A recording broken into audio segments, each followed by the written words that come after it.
오늘 저는 여러분과 함께 나도 변화될까요? 이 같은 제목으로 은혜의 말씀을 나누고자 합니다. 요한복음 2장 1절로 11절에 보면은 예수님께서 가나의 혼인잔치에 가서 물로 포도주를 만드신 기적에 대한 이야기가 있습니다. 유대인들은 결혼을 하게 되면 남자가 친구들을 데리고 약혼한 여자집에 아침에 가서 예식을 드리고 난 다음 오후에 그 아내 된 여인을 데리고 자기 집으로 와서 그때부터 잔치가 시작됩니다. 근데 하루만 잔치하는 것이 아니라 대개 일주일 내내 먹고 마시고 노래 부르고 춤추고 어떤 데는 일주일이 넘게 잔치를 계속하는 것입니다. 그런데 가나에 이 혼인 잔치가 한참 무르익고 있는데 예수님의 어머님과 제자들이 초청을 받았는데 큰일이 났습니다. 왜냐하면 포도주가 떨어졌어요. 그래서 잔치집에서는 큰 비상이 걸렸으나 포도주를 마련할 도리가 없습니다. 그래서 예수님 어머니께 부탁하면 예수님 어머님이 예수님께 오셔서 이 집에 포도주가 떨어졌다고 그랬습니다. 그러니까 예수님께서 정색을 하시고 여자야 나와 무슨 상관이 나니까 내 때가 이르지 않았느냐. 감히 어머님 보고 어떻게 여자라고 말하냐. 그러나 예수님은 하나님의 아들이요 마리아의 몸을 통해서 이 땅에 오신 분이기 때문에 마리아가 그에게 부탁하는 것을 다 들어준다 그렇게 소문이 나면은 오늘날 캐톨릭처럼 주님보다 마리아를 더 중시하고 마리아를 통해야 예수께 온다는 이 잘못된 사상이 전파될까 주님이 두려워하시기 때문에 단호하게 여자여 나와 무슨 상관이 있나요? 그렇게 말씀하시고 아직 때가 이르지 않았다고 하셨습니다. 그때 마리아는 하인들을 보고 제가 무엇을 시키든지 그대로 하라고 명령을 내렸습니다. 얼마 있지 않아 예수님께서 하인들을 보시고 그곳에 결례통 6개가 있는지라 물을 나구까지 채우라 하시고 물을 나구까지 채우니 그를 퍼다가 연회장에 갖다 주라 하며 물을 퍼다가 갖다 주니까 연회장이 그 물을 마시고 깜짝 놀랐습니다. 왜냐하면 보통 잔치집에는 처음에는 좋은 포도주를 내고 나중에는 물 섞은 나쁜 포도주를 내는데 이 집에는 처음부터 좋은 포도주를 냈다는 것입니다. 저도 이 가나에 가서 예수님이 포도주를 만든 그곳에 가니까 거기에 있는 신부가 저에게 포도주 한 잔을 줘요. 그래 포도주를 받아서 빨간 포도주인데 마시고 난 다음 가만히 나왔다가 생각하니까 이거 아니야. 물로 포도주를 만들었으면 흰 포도주지 왜 빨간 포도주입니까? 그래 내가 도로 돌아갔습니다. 이거 빨간 포도주 내가 잘못 마셨다. 왜냐하면 연회장이 포도주를 받았을 때 빨간 포도주 같으면 대만이 알 건데 물로 된 포도주인지라 몰랐다. 그러므로 나도 흰 포도주 달라.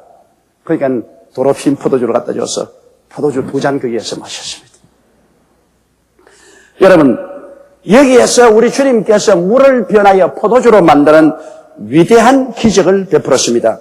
이 기적을 통해서 우리가 상당히 배울 교훈이 있습니다. 첫째로 여러분 우리는 이 세상에 살면서 아무리 인간적으로 노력하고 애써도 모자란 것이 너무나 많습니다. 인간은 역사 이래 생존과 행복에 필요한 것을 채우기 위하여 수단과 방법을 가리지 않고 노력해왔습니다. 그러나 대다수 사람들은 항상 식량이 모자라고 옷이 모자라고 살 곳이 모자라고 건강이 모자라고 돈이 모자라고 행복이 모자라고 어느 곳에 가나 모자란 것이 너무나 많습니다. 이 모자라는 삶은 정상적인 삶은 아닙니다. 원래 하나님께서 아담과 하와를 지으셨을 때 먼저 하늘과 땅과 세계와 그 가운데 모든 것을 지으시고 모자란 것이 하나도 없이 예비하신 하나님인 것입니다. 그러므로 하나님께서 우리를 위해서 소상히 하시고 모든 것을 예비하신 하나님이기 때문에 하나님과 함께 살 때 모자란 것이 있을 수가 없었습니다. 그러나 하나님을 떠난 후부터 아담과 하와의 생활 속에는 끝없는 모자람이 생겼습니다. 타락이 전에 하나님께서 친히 모든 것을 예비하시기 때문에 전혀 모자람을 몰랐지만은 하나님을 등지고 인간이 자신의 능력으로 살아가려고 했을 때는 모든 것이 결핍한 것뿐입니다. 에레미야서 2장 13절에 내 백성이 2가지 악을 행하였나니 곧 생수의 그런 데는 나를 버린 것과 스스로 웅덩이를 판 것인데 그것은 물로 저축지 못할 터진 웅덩이라고 말했습니다. 자기가 웅덩이를 아무리 파놓아도 물이 저축하지 않아요. 항상 모자라요. 그러므로 바로 이 하나의 혼인잔치에 포도주가 모자란 것은 하나의 상징적인 것입니다. 우리가 어떤 무엇을 해도 모자란 것이 너무나 많습니다. 정부도 모자란 것이 너무 많고, 사회단체도, 기업도, 가정도, 생활도 노력을 하지만은 여기 모자라고 저기 모자라고 여기 터진 웅덩이고 저기 터진 웅덩이인 것입니다. 이 모자람을 어떻게 채울 수가 있겠습니까? 예수님의 어머니 마리아는 혼인 잔치집에 포도주가 모자란다고 할 때 당황하지 않았습니다. 예수님은 마리아의 몸을 통해서 태어났고 마리아는 예수님과 함께 살았기 때문에 예수님을 통해서 하나님의 섭리를 마리아는 많이 알고 있었습니다. 그러므로 사람들의 능력으로 그것을 해결하려고 야단 법석을 떨지 않고 모든 것을 능히 채우는 예수님께 부탁을 해야 된다는 것을 마리아는 잘 알고 있었습니다. 그래서 마리아는 예수님께서는 어떠한 정황에도 그 문제를 어떻게 해결할 것인지 잘 알고 계시는 분이라는 것을 익히 알고 있었습니다. 그렇기 때문에 하인들을 불러다가 예수님이 무엇을 명령하든지 그대로 해라. 질문하지 마라. 주님 시킨 대로 하라. 그렇게 말했습니다. 예수님께서는 어떠한 환경에도 그 문제를 해결할 수 있는 길을 알고 있습니다. 예수 그리스도 어제나 오늘이나 영원토록 동일하시기 때문에 지금 우리와 같이 계신 예수님도 우리의 어떠한 정황에도 그 문제를 어떻게 해결할지 주님은 알고 계신 것입니다. 사람들은 주님을 찾지 않고 자기의 지혜나 수단이나 방법에 의지해서 동분서주하다가 낭패를 당합니다. 주님은 사람들이 주님을 찾아 나오기를 기다리고 계신 것입니다. 빌립보서 4장 19절에 보면 나의 하나님이 그리스도 예수 안에서 영광 가운데 그 풍성한 대로 너희 모든 쓸 것을 채우리라고 말씀을 하셨습니다. 그러므로 주님은 채우시는 하나님이십니다. 주님을 떠난 삶은 언제나 모자란 삶을 살고 늘 빈 그릇을 들고 있는 것입니다. 그런데 여기 하나의 혼인잔치에 예수님이 와 계시고 예수님은 그 문제를 어떻게 해결할 줄 알고 계시기 때문에 마리아가 와서 그리스도에게 부탁을 했습니다. 오늘날도 여러분의 삶 속에 무엇이 부족하면 여러분이 예수께 와서 부탁을 해야 됩니다. 예수님은 그 문제를 어떻게 해결할지 이미 알고 계신 것입니다. 둘째로 이 집에 보니까 결례통 6개가 있었습니다. 동 항아리 6이 있었다. 6이라는 숫자는 상징적인 의미가 많습니다. 왜냐하면 6숫자는 세상 숫자요 인간 숫자인 것입니다. 사람이 이 세상에 살아갈 동안에는 텅 빈 결례통처럼 빈 항아리처럼 되어 있는데요. 이 결례통이라는 것은 원래 유대인들이 그게 물을 채워놓고 항상 손발을 씻고 하나님께 예배도 드리고 손발을 씻고 음식도 먹고 손발을 씻고 잔치도 참여하고 하는 목욕통입니다. 그런데 그곳에 결례통 6개가 있었습니다. 근데 그 결례통은 속이 깨끗해야 물을 채우지 속이 여러 더러운 나무싹이나 흙이나 벌레들이 득실거리면 그게 물을 채울 수가 없습니다. 그렇기 때문에 주님께서 그 결례통에 물을 채우러 갈 때는 먼저 결례통을 깨끗이 씻고 내부를 정결하게 해야 그 결례통에 채울 수가 있는 것입니다. 이와 같이 여러분 이 결례통 6개는 바로 여러분과 나를 상징하는 것입니다. 우리는 세상에 살고 있는 인간인 것입니다. 우리의 결례통인 우리 마음이 깨끗함을 입어야 주님께서 채울 수가 있습니다. 그래서 우리 주님께서는 먼저 우리에게 기도를 응답하고 채우기 전에 회개하라. 천국이 가까웠다. 회개하라고 말하는 것입니다. 디모데후서 2장 21절에 보면은 그러므로 누구든지 이런 것에서 자기를 깨끗하게 하면 귀스런 그릇이 되어 거룩하고 주인이 있었음에 합당하며 모든 선한 일에 예비함이 되리라고 말씀하신 것입니다. 그럼 우리가 어떻게 우리를 깨끗하게 합니까? 여러분, 하나님의 계명은 우리가 더러워졌는지 깨끗한지를 비춰주는 거울인 것입니다. 거울을 들여다보지 않고 자기 얼굴에 무엇이 묻었는지 안 묻었는지 어떻게 합니까? 거울을 들여다봐야 하는 것처럼 오늘날 하나님의 계명은 우리들을 정결케 하기 위해서 우리 자신을 비춰볼 수 있는 영적인 거울인 것입니다.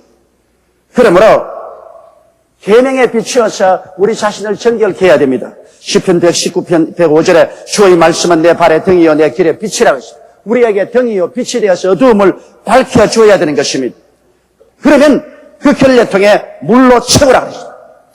오늘날 물은 무엇을 말하는 것입니까? 여러분, 물은 성령을 표시하는 것입니다. 요한복음 7장 37절로 39절에 명절 끝날 곧 큰 날에 예수께서 서서 외쳐가라사대 누구든지 목마르거든 내게로 와서 마셔라. 나를 믿는 자는 성경의 이름과 같이 그 배에서 생수의 강이 흘러나리라 하시니 이는 그를 믿는 자의 받을 성령을 가리켜 말씀하신 것이라고 말한 것입니다. 그러므로 이 결례통에 물로서 채우라는 것은 여러분과 나에게 성령으로 채움을 받으라는 것입니다. 우리가 우리 자신과 우리 생활의 변화를 가져오기 위해서는 하나님의 성령을 인정하고 환영하고 모시드리고 의지하며 성령 충만을 받으라는 것입니다. 우리가 예수를 구주로 모시면 하나님의 성령이 우리에게 오셔서 성령이 우리를 통해서 아바 아버지라고 부르게 만들어주는 것입니다. 그러나 그 정도로 말고 더 기도해서 성령의 충만함을 받으십시오. 오순절 날에 제자들이 한 열흘 동안 전심으로 기도하니 하늘에서 강한 방언 같은 소리가 나고 불의 혀같이 갈라진 것이 각 사람 머리에 있더니 그들이 다 성령의 충만함을 받고 성령이 말하게 하심을 따라 다른 방언으로 말하기 시작하더라. 방언으로 말할 때까지 성령으로 충만하라. 방언이라는 것은 바로 성령이 충만해서 넘쳐 흐르는 소리인 것입니다. 우리가 다 성령이 와 계시지만은 성령이 넘치면 넘치는 소리가 납니다. 그 넘치는 소리가 바로 방언인 것입니다. 우리가 방언의 소리가 날 때까지 성령의 충만함을 강구해서 우리 이 결례통이 입구까지 물이 가득해야 되는 것입니다. 성령이 가득해야 돼요. 하나님께서 우리에게 변화를 가져오기 위해서는 이와 같이 우리의 삶 속에 성령으로 충만함 받기 위해서 하나님께 간절히 기도해야 됩니다. 누구든지 주의 이름으로 성령 충만을 받기 위해서 뜨거운 심정으로 간절히 구하면 성령이 충만해지는 것입니다. 또 예수님이 십자가를 통하여서 우리의 모든 슬픔을 짊어지고 가시고 우리의 모든 질병을 짊어지고 가신 것처럼 깊이 묵상해 보십시오. 저는 실로 우리의 질고를 지고 우리의 슬픔을 당하였다고 했었으니 우리의 질고를 다 십자가에 걸머지고 덩어리에 피를 흘리며 가신 예수님을 묵상해 보십시오. 그리고 우리의 마음의 슬픔을 다 제하시고 주님이 기쁨과 즐거움으로 생수같이 채워주시는 그리스도를 묵상해 보십시오. 그를 깊이 생각해 보고 그 은혜를 생각하고 우리가 묵상하면 그 은혜가 마음속에 말씀이 충만해지는 것입니다. 또한 예수님께서 우리를 위해서 저주를 받으면서 율법의 저주에서 우리를 속량했는데 가시와 은거키를 걸머지고 우리 대신 저주를 받아 십자가에 높이 달려 몸짓고 피 흘려 고통당하는 예수님을 깊이 생각해 보십시오. 예수님은 나의 저주를 걸머지시고 나의 가난을 걸머지시고 나의 낭패와 실망을 걸머지시고 저렇게 벌거벗고 십자가에 못 박혔구나. 예수 그리스도가 날 대신 고난당했으므로 나는 가시와 은거키와 저주와 가난에서 해방되었구나. 이것을 깊이 한번 생각해 보십시오. 여러분이 그 말씀을 묵상할 때 그 말씀으로 말미암은 믿음이 마음에 충만해지는 것입니다. 예수님이 십자가에서 나의 죽음을 걸머지시고 그곳에서 고난당하시며 주께서 죽으시고 장사 지내시고 음부에 내려가셨다가 사흘 만에 부활하신 것을 깊이 묵상해 보십시오. 생각해보고 또 반추하고 또 생각해 보십시오. 여러분 마음속에 천국의 영광과 기쁨이 넘쳐나게 될 것입니다. 이러므로 항상 성령님을 인정하고 환영하고 모시드리고 의지하고 성령으로 충만하고 그 다음 말씀을 묵상하십시오. 그냥 근성으로 듣고 흘러버리지 말고 내가 하나님께 은혜 받기를 원하면 그 약속의 말씀을 마음속에 반추하고 묵상하고 묵상하면 그 말씀이 마음속에 충만하게 되는 것입니다. 그래서 물인 성령과 물인 말씀으로 우리의 이 결례통이 충만해지는 것입니다.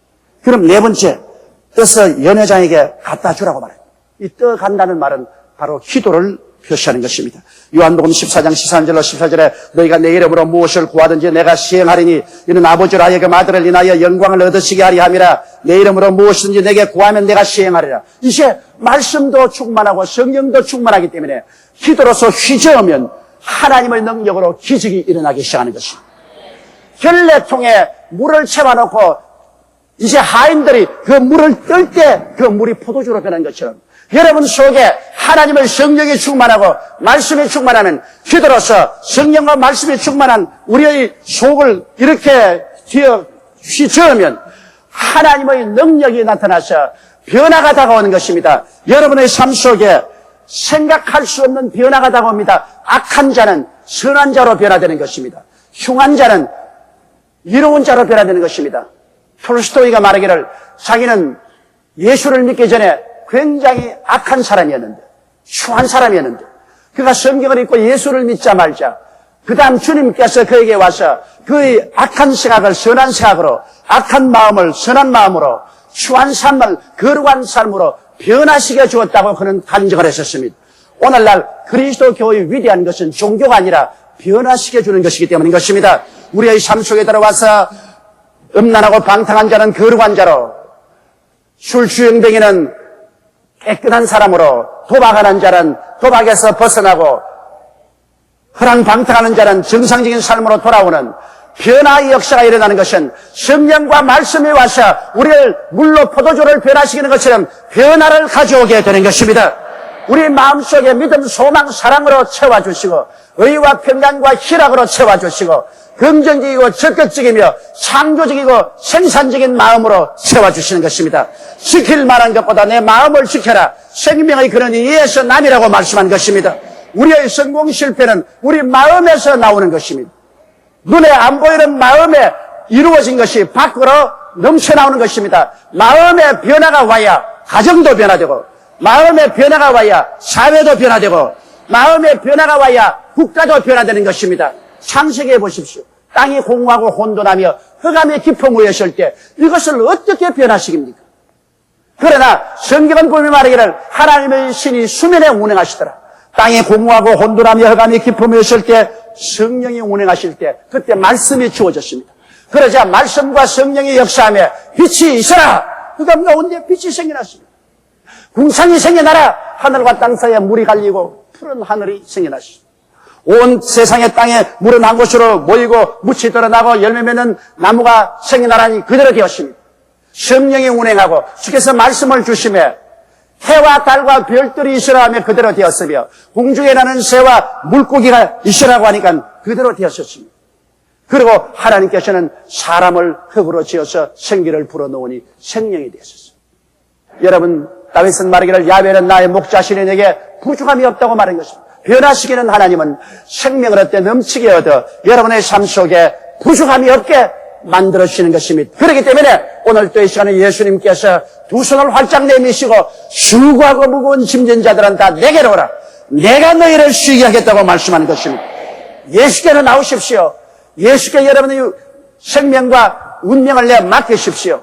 성령을 충만히 받고 말씀을 묵상하고 기도하면 변화시키는 하나님의 기적이 오늘 또 여러분 가운데 놀랍게 역사해 주시는 것입니다.